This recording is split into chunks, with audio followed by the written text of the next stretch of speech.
Welcome to the Power BI demonstration. I'm David Wickett from Dimensional Strategies, Inc., and I'm here with my associate, Amanda Zakur. My background is solution architect, delivering data warehouse applications for the last 15 years. Prior to that, I was a chartered accountant. I joined Dimensional Strategies about 6 months ago and joined one of the preeminent Microsoft partners in Canada. I've been working in a pre-sales role since then. Amanda, do you want to introduce yourself briefly? Hi, everyone. Thanks for joining our webinar this morning. We're really excited to be able to give this demonstration and give you some background information on Power BI.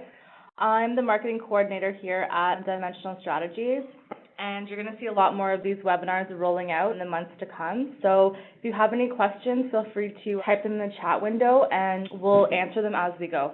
Back to you, David. So our agenda for today is we're going to go through a bit of a Power BI overview, just in terms of general functionality. We're also going to then do a user demonstration around the visualizations. Part of the intention of this overall agenda is not to just show you kind of the front-end consumption layer that exists in Power BI, to kind of give you a little bit more information around the back-end architecture. So we're going to talk about the overall technical architecture. We're going to be looking at the different licensing options, team collaboration options. And then the last kind of demonstration is around the data modeling. As much as the presentations are great, unless you've got some good, strong data behind it, it's a bit of a garbage in, garbage out type situation. So we're going to talk a little bit about the power of the Power BI data modeling. And then to wrap it up, we're going to kind of give a bit of a roadmap to get an understanding of what the development cycle, what the roadmap is for Power BI. So Power BI is a visualization tool used to present live dashboards and reports. And the really intention is to provide a 360-degree view of your business. Depending on the nature of your data sources, it can be as real-time as connecting directly to an enterprise data warehouse that's being maintained or an operational data source, or even for external data, you can get as real-time as streaming data coming from Twitter and Facebook and some of those other sites. Part of the user experience with the live dashboard reports is to provide that drill-through capability to get to underlying reports, whatever else that exists within your organization. You'll see how that is done. And the ability to build these dashboards quite dynamically just by pinning visualizations that you're creating in either SSRS or Power BI or Excel, be able to pin those up to a centralized dashboard with a minimal amount of effort and technical expertise. In addition to be able to consume the Power BI either on a desktop application or on the web, Microsoft has also made it available on mobile apps. So it's available on iPad, iPhones, Android, and Windows devices. Part of the experience is to receive alerts. So as data is refreshed within your environment and new reports or dashboards are published into your workspaces, you can receive alerts to understand the status of your data. And this also provides an avenue to share and collaborate with colleagues and be able to take action wherever you are and however you're connected. The Power BI application, as we'll talk a little bit in the roadmap, is a constantly evolving application, and new features and functionalities are added regularly. But I think some of the more unique user experiences that are in it are listed here and worth noting. So there's a natural language query. It allows you to ask questions of your data. So you can see in the top right corner was the total number of business trips, internal versus external, and it'll show you that diagram. Cortana integration. So those of you who haven't heard of Cortana, it's kind of the Microsoft's version of Siri with a lot more of a business focus. In the new versions of Windows 10 in your bottom left-hand corner, there's a question area, and there's search your program, search the internet.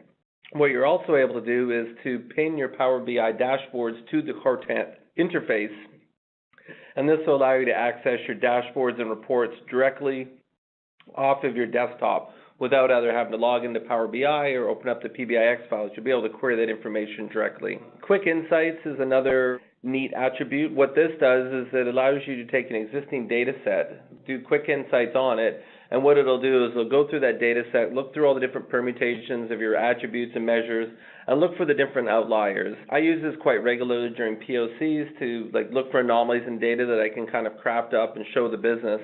But even for businesses that have been using the same data set for years on years, I find Quick Insights is really valuable because when you're looking at the same data for a long period of time, you have a tendency to put blinders on. So Quick Insights maybe identify some relationships and some attributes that you may not have thought of looking at previously. Custom visualizations, so Microsoft has spent a lot of time continuing to build upon their level of visualizations. We'll talk about that quite extensively. And the ability to integrate into your apps. So this is not only the consumption experience of the tools itself, but Microsoft has moved on to Power BI Embedded, so you can take these Power BI visualizations and embed it in your applications as a seamless experience. What we'd like to do is to now actually take a look at the dashboards and see what kind of a user experience you have. So let's flip over to that. There's two types of dashboards, and so probably stepping back a little bit, this is the app.powerbi.com application. And in this application, what you'll see is there's probably four main areas actually in here. One is the different work groups. So this is a way to organize your different dashboards and reports into different folders or groupings for distribution, sharing, those types of things. And we'll talk about that extensively. Then there's dashboards, reports, and data sets. So data sets I think is fairly self-explanatory. That's the underlying data that's supporting the reports and dashboards. Reports are the pixel-perfect reports that you can generate to have the level of interactivity and everything else, whereas the dashboards within Power BI really represent kind of a landing area navigation. There's no original design of visualizations that's done within dashboards. It's really kind of act as a centralized repository and navigation area for all your different reporting aspects. So let's take a look at what I consider to be an integrated dashboard that allows you to bring together data from a variety of different areas. What each of these pillars here can represent is a different report with a different level of analysis. So if you're looking at trending information, you can go into a trending report. If you're looking at budget information, here's kind of the main visualizations off that particular report, but this allows you to kind of drill down into these. So for example, if I click on this one here, this will take me down into the visualization and allow me to drill across and look at the different information, and this is where the interactivity starts to occur. But if we go back to the dashboard, you can see there's a variety of different ways you can look at the data. So you can look at from territory products. Like I said, each of these can represent a different visualization. In addition to connecting to other Power BI reports, you also have the ability to link to other types of reports that may exist within the Microsoft Business Intelligence Suite. So you have the ability to pin from paginated reports from SSRS 2016. You can pin from mobile reports in SQL Server 2016. You can pin from Excel. And even if you're on older versions of SSRS, you can use the URL to link directly to those SSRS reports. So in addition to reporting and objects that can be pinned within the Microsoft stack, there's a general access to any URL that allows you to connect to these. So it could mean you're linking to an internet, show Statistics Canada data. You may want to link to your portal within 365, link to documents on OneDrive, or maybe link to your Dynamics, AX, or CRM implications. It's really up to you how you kind of design this navigation. So what we're going to do is we're going to dive down into one of the Power BI reports through the product heat map here and just see what's going on within the report itself. So instead of having that single snapshot of data, you're now dealing with a level interactive set of data. So you can see here as I switch between 2006, 2007, you can see the KPIs are updating, the graphs are updating, everything's updating accordingly. And so you have the ability to use standard slicers within here to pull data in. But this is not the only way to kind of slice and dice data on the overall report itself. You also have the ability to generate page level and report level filters, which is as you go through and select these will update every visualization within the actual report itself. So you have page level filters, report level filters. You also have online filters, but then every object on here acts as a filter as well. So whether I'm using a pie chart, we can use this as a visualization. As you click into Europe, now everything on here clicks into Europe. We can deselect that. We can click on mountain bikes. Again, it goes through. It doesn't matter where it is. It can be a month on a column here. It can be a particular metric that you want to take a look at. These are all things that are available. And what you can see here is when you look at these, there's different ways that these filters can be applied. They can either redraw the objects in the case of sales year to date and some of these other ones, or you can have it as a highlight. So you can see the original value and you can see what the highlighted amount is. So depending on what your visualization is, you have an ability to control that. You also have the ability to have certain interactions not affect others. So you can see here as I switch through the different years, my year-over-year visualization doesn't change. I don't want this particular filter to apply. But if I click on Europe, it is applying. So you can create a matrix of these filters that allow you to kind of really control the level of interactivity and the method of interactivity that can occur within the report itself. So one of the other really neat features, so this kind of gives you what I kind of consider to be kind of that second level of data. So you've got your first level, which is really what was presented initially. You can use your filters and slicers to kind of get to that second and third level of data. Another way that you can kind of get lower down into the data and get to a higher level of analysis is using the techniques of creating drill-through reports. So what you'll see here is that if I've actually looked at the design, what we have here is we kind of have region level down to the country level, and finally we can take it down to the city level. Alternately, you can put on the drill-through slide, and then you can click on one of these, and it'll actually drill through. So now we're looking at only Europe, and now we're seeing the countries for only Europe. If I click on France, then I'm seeing only the cities in France. Whereas if I go back up a level and then drill down, now we can see all the cities in Europe. Once you're down to this level, now you can turn the drill through off. You can pick on London. Now everything else on here is looking at London. One of the other features which is really quite nice, so the product analysis, we have the same kind of level of drill down. So this particular product analysis is showing my major product categories grouped by their overall total sales. But what the different colors here represent is the gross profit percentage. So the darker the gross profit percentage, the higher the gross profit percentage is. Mountain bikes it's the biggest sales, but by far it's got a really good gross profit. So even though mountain bikes have more sales, road bikes is maybe where you want to spend your time because it's nearly as many sales, but you can see it's got a much lower gross profit percentage, which would indicate that this is probably where you want to spend your time and effort in terms of analysis to try to pull up your gross profit percentage in this particular case. Similar to the other ones, you have the ability to kind of filter on it or drill down into it and affect any other objects. Every visualization has the ability to export that data to Excel at any given point in time. So you can always switch the visualizations or move them or just export the data directly. But if you are using the tables, they've started adding things like conditional formatting, those types of things, so you can get a bit more visual rendering out of just your tabular data that you're presenting. This is another one that provides multiple levels of analysis. So the size is represented by overall sales. We have a gross profit KPI in here that determines whether the KPI is red, yellow, and green. And then we can also mouse over, show things like tooltips and those types of things to allow us to put as much information on mouse over as we might possibly want. So one of the things you're able to do with every visualization is to blow it out to full screen and look at it in a little bit more detail. So you have the option of making the color saturated, so you can use the color saturation option. You also have the choice of determining what the size is, so in this case we're using the gross profit percentage. And then finally you have the ability to create a play axis. In this case we've used months, so you can see how these values are trending over the different months. I've also done a similar visualization where I had different cities across the bottom and it plays through the results from different cities. But I do find that when you're going through this, it really shows highlights. So I really saw a big difference going from period 6 to period 7. So in addition to doing a play, it also allows you to just kind of slice across and look at different data points using the vertical axis. So again, a lot of power, a lot of be able to create a lot of real power visualizations. And you're not just really restricted to just the visualizations that occur within the deck itself. What you're also able to do is to look at wider range of visualizations. So 3 different areas where those sources are coming from. There's kind of the core base visualization delivered with the tool itself. So these are very static. So in addition to the base visualization, what Microsoft has done is they've kind of open source code the visualizations. And so as a result, they've created this website to house all their custom visualizations. In order to use these custom visualizations, it's really as simple as clicking on it, you download it local, and then you open up the Power BI app and you import it in. And you're able to use them in the same way that you're able to use the other visualizations. Looks like we have a question that just popped up. David, does DSI do custom visualizations? Microsoft has made the code available, so anybody is able to create their own visualization. So companies are doing them internally, some are being generated for usage specifics.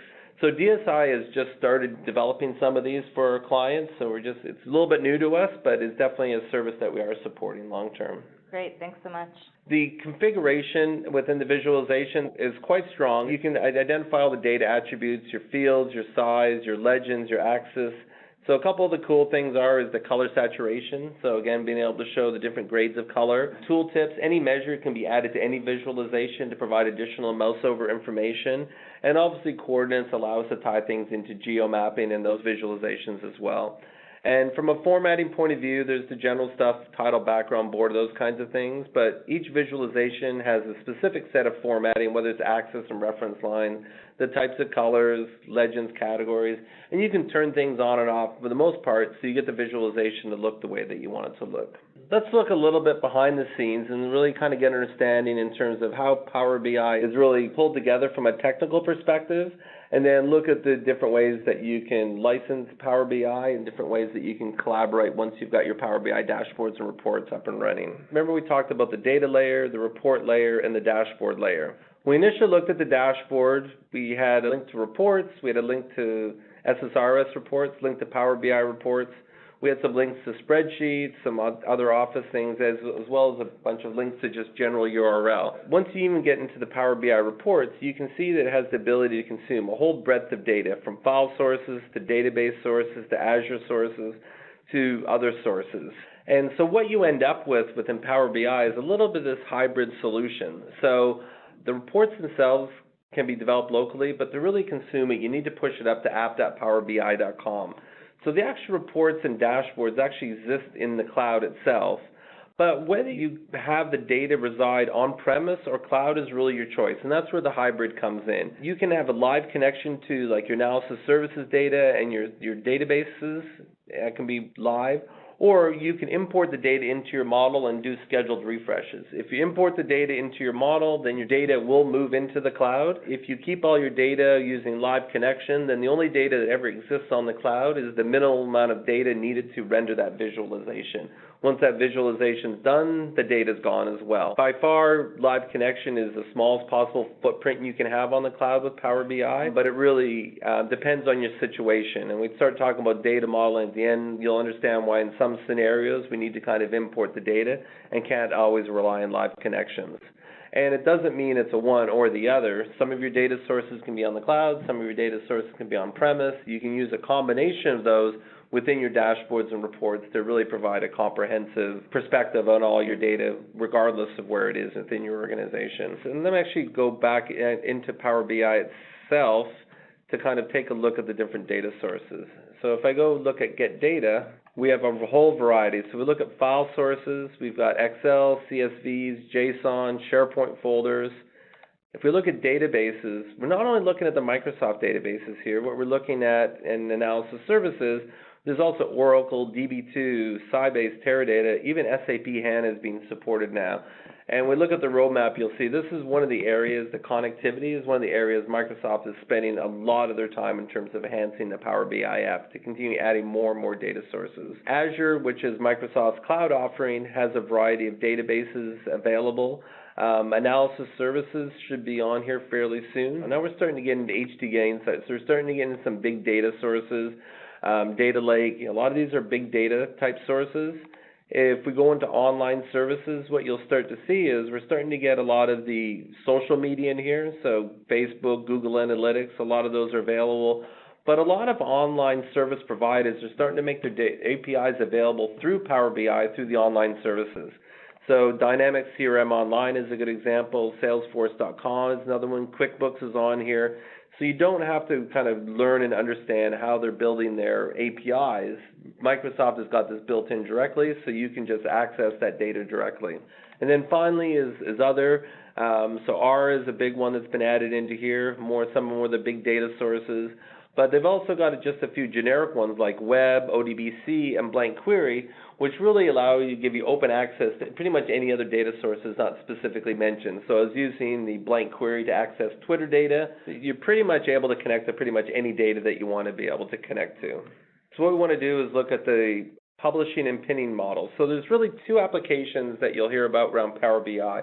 One is the Power BI desktop, and one is app.powerbi.com. Development can be done in app.powerbi.com or Power BI desktop, but there's more features, functionality, and publishing capabilities that exist within the desktop. But as mentioned before, we can either use live connections to access your data, or you can import the data with an import refresh and access the data there. Once you've completed your visualizations on the Power BI desktop, you can use the desktop to look at the files, to access the data, refresh the data. You can share the underlying files, which is a .pbix file, and you can share those across different people. But to really get the power of dashboards and some of the other stuff, you really need to use the app.powerbi.com. So one of the things you'll notice immediately is that you can only create dashboards on app.powerbi.com. Those are not able to be created on the desktop. So once you've got your report done and you're ready to start building your dashboard and publishing it out there, you will click on the Publish button, which will move the design of the report itself. And depending on whether you've imported the data or not, it'll either bring over the imported data or it'll just bring over the live query connection information. And then you have the option of either pinning the reports live, and so creating a one-to-one interface, or you can pin it as a live report. And this allows you to kind of create the different dashboards. So if we take a look back at our overall dashboard here, one of the things which this is kind of the integrated report, you also have the ability to create a Power BI dashboard that's kind of what's considered live. So what this does is it creates a one-to-one relationship. And now within this one, you're actually able to navigate. So if you really have a relationship of one-to-one between your dashboards and report, then you can use a live ping query. Then your dashboards are interactive. But I found most people kind of like the whole navigation aspect of the dashboard and use the links to kind of drill down to the next level of the report before they really deal with the level of interactivity within the reports themselves. And then the concept here of the pinning is where the pinning occurs. And this pinning itself can occur from not only from Power BI, but other areas. Now that you've got your data in there, what you need to do is you have to be able to configure it so that you can access the data. So if you look here, you can see that the Power BI desktop is on-premise, and your data, for the most part, is on-premise. If your data is in the cloud, then we don't have this gateway issues. But you can see your app.powerbi in the cloud is there. So we need a way for the cloud to be able to access your on-premise data, and that's done through a gateway typically. If we look at Gateway, the on-premise data gateway, it acts as a bridge providing quick and secure data transfer between on-premise data and Power BI, Microsoft Flow, Logic Apps, and Power App services. There's two different modes of gateways. One is an on-premise gateway. This is where multiple users can share and use a gateway within the mode. It can be used for all the applications, and it supports both scheduled refresh and direct query. The other alternative is a personal gateway. This is for Power BI only, and it can only be used by one individual without administrative configuration. And it can't be used for direct queries. It can only be used for on-demand refresh and scheduled refresh. My general recommendation is if you're just trying Power BI out, you can maybe use your personal gateway, but anytime you got to the point where this is starting to become a corporate solution or an enterprise solution, then an on-premise data gateway should be created. Okay, we just got one more question that popped up. How much effort is it to actually create a gateway? Usually the total effort here is about half a day. It can get a little bit longer if we have to kind of go through a lot of firewalls, opening firewalls and ports and that type of thing, but generally it's usually done well within a half a day worth of effort. So it's quite a minimal effort and it's very intuitive. If you look at direct queries, you can see which ones are supported by direct query and which ones are supported by scheduled refresh or manual refresh. You can see most of the Microsoft platforms are all covered, and a few of the bigger database ones like HANA, Oracle, and Teradata. There's still some of the other ones that aren't connected from a database perspective, as well as files and folders are not something that you can do on a direct query basis. But more and more, I think you'll see over the months, these other database platforms like OData, DB2, etc., will become available for direct query. The next area we want to take a look at is now you have a choice of which type of Power BI license do you want to be able to purchase. And there's really two options. There's Power BI, which is free, and it's good for limited personal use, and we'll walk through what the difference in features are, or Power BI Pro. So last time I checked, this is a couple of weeks ago, it was $12.20 Canadian per user per month, but obviously check Microsoft for the most recent pricing. You can get it on a 90-day trial version, but anyone who's doing anything from an enterprise perspective should use the Power BI Pro. You can test it out with Power BI because you can see the core functionality. For the most part, everything's the same between the two different features. The only difference is if you're trying to import some data, the Power BI Pro will give you more capacity than you will with the standard Power BI. If you're starting to get into things like data refreshes and collaboration, this is where the real difference between the two is. So able to refresh hourly with Pro, but only daily with Power BI. If you're streaming data, you can see there's almost a 100-to-1 difference between the amount of streaming data that you can pass through on an hourly basis. Consuming live data is only available within Pro. Accessing data gateways is only available within the Pro version. And then if you go take a look at collaboration, which we'll talk quite a bit more later on, you can see collaboration is really only available within Power BI Pro. The idea of team collaboration is partially first integrated within the overall Office 365 experience, be able to share your dashboards and feeds with other team members, etc., and be able to navigate through your different workloads. There's 3 different ways that you can share data within Power BI. One is sharing dashboards. So share it with individual recipients. You can set up email notification with them. You can use individuals or groups. But I think if you're trying to create a collaborative workspace where everybody's working and sharing the same objects, etc., then I think workspaces are the best way to grow. So they can either be personal workspaces, which is everybody gets their own My Workspace, or they can be group workspaces where you can invite individuals into it. And so when you create these workspaces, there's 2 versions. There's a private or public. A public workspace means everybody within the organization has access to it. So if you have a dashboard, you're sharing corporate profits and sales and targets and those types of things, then a public work group makes a lot of sense. But private work groups is probably where I see them being created the most, and these are more purpose-based work groups. So you may have one for finance, you may have one for HR, you may have one for executives, etc.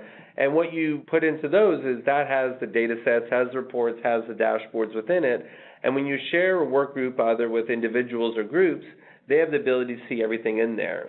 As those objects are changing or data is being refreshed, you can selectively have them get notifications of new reports, new dashboards, those types of things.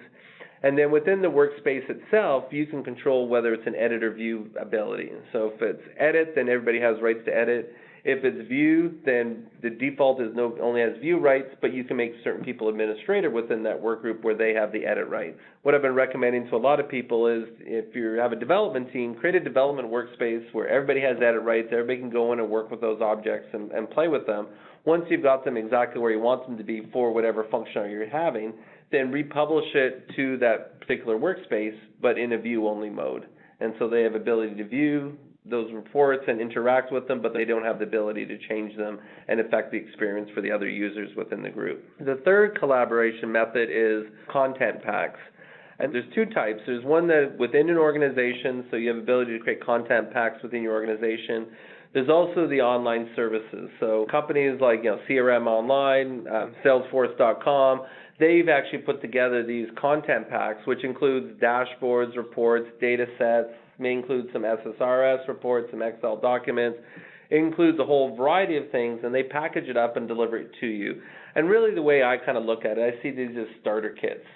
So if you have a generic set of data or you've created a whole bunch of Power BI data models you want to share and not have people have to build them from scratch every single time, then content packs are a really good way to disseminate that information, create that official version of that data. We take a look quickly in terms of how you collaborate differently with these different profiles. So if you share a dashboard, they can view and interact with it. They can't edit the original. They can't create their own copy, and they can just pass it on to additional colleagues. But if you created that same dashboard within a group and shared that group, then they can view and interact with it. If you've given them rights, they have the ability to edit the original. They can always create their own version, and they can share it with others. So this is by far gives you the most collaborative experience here.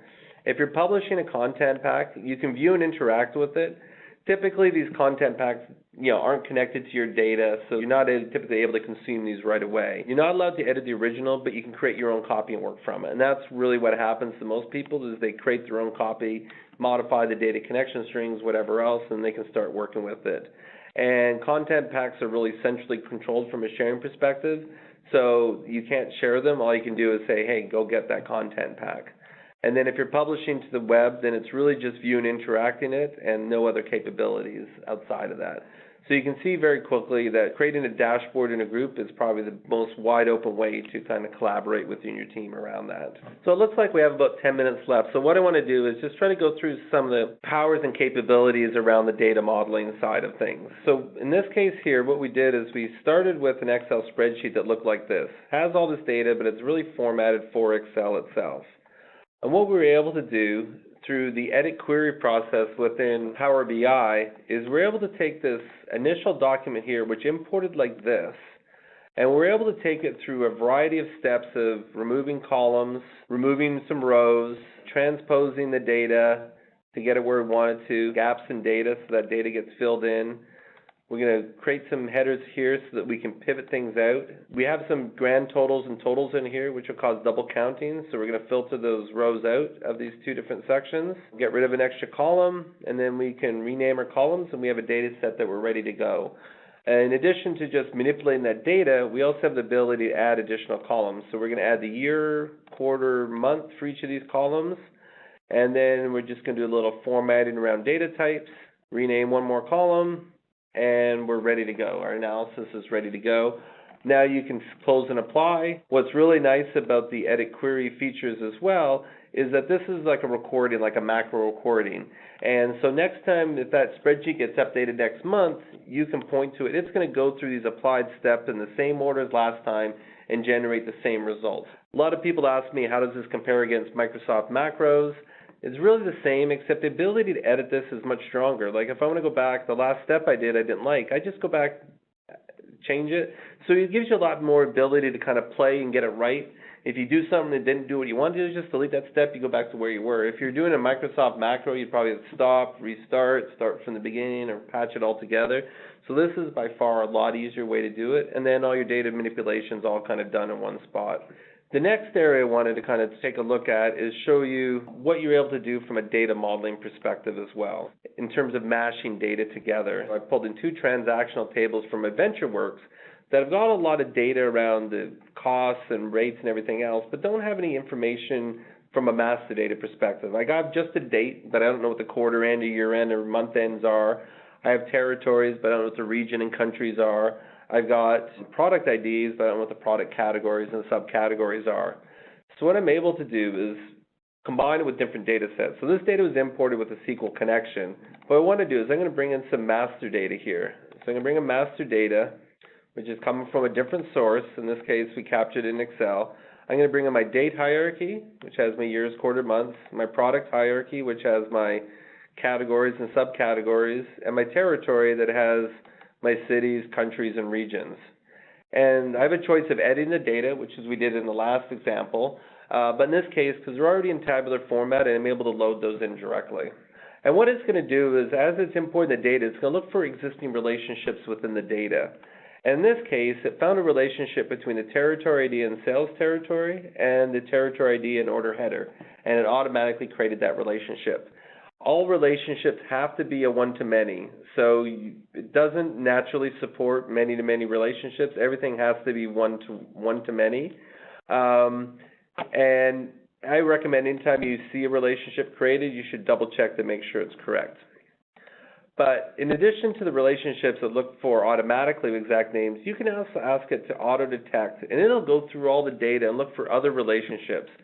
So it's looking for relationships that have the same data. Well, one has to be a parent table, which has the one relationship, and then it's looking for children in other tables that might have the same data fields in it, and it'll look for those relationships. In this case, it found one.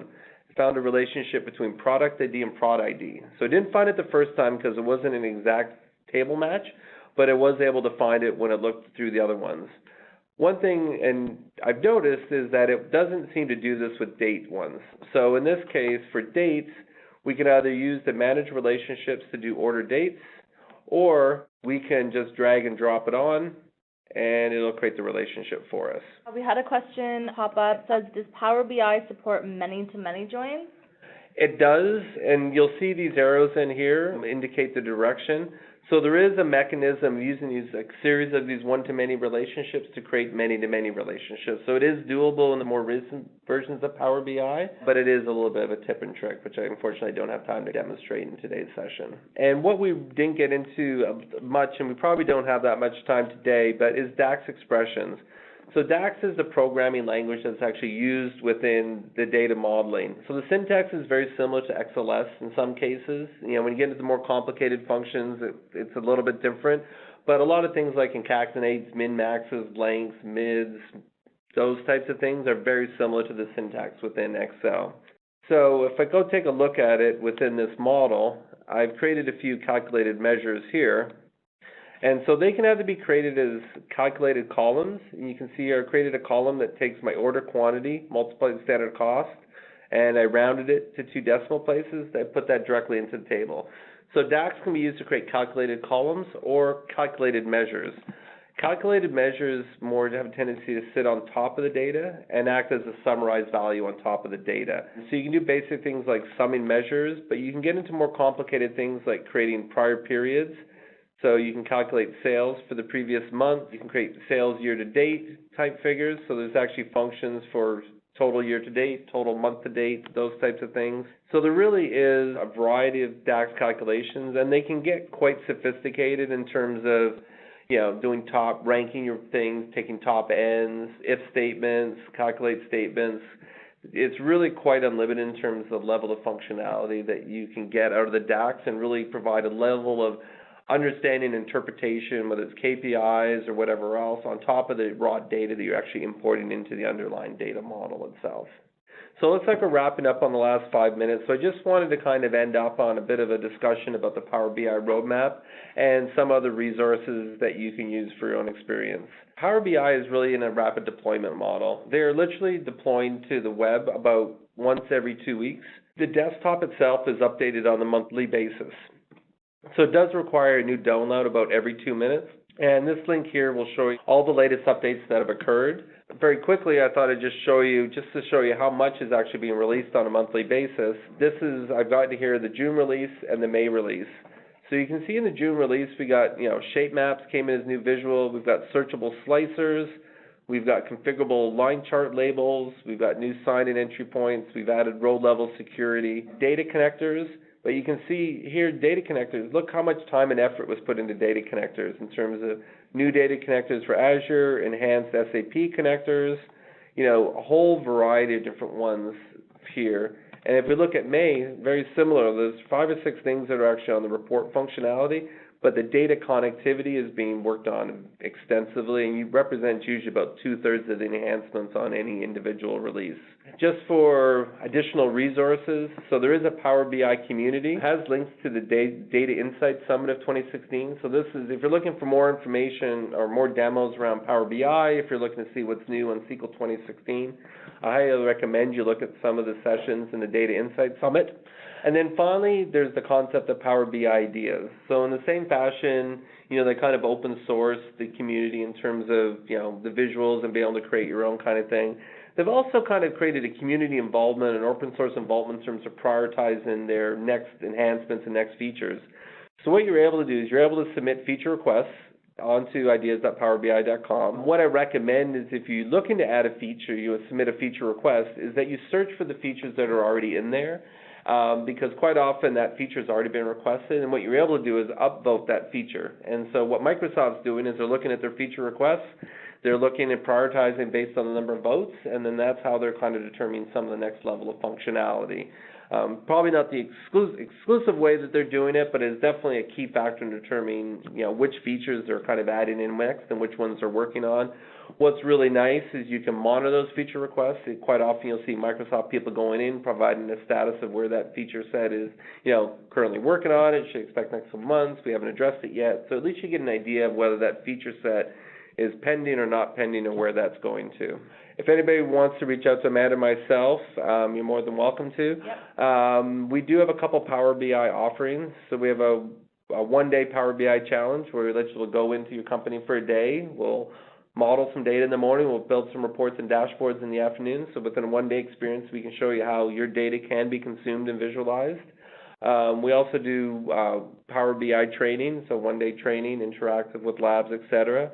Or more comprehensively, we have what we call a Power BI Quick Start. So this includes configuration of your network, includes configuration of the gateway, technical training to your technical team, Power BI training to users, and usually it's typically a 5-day engagement.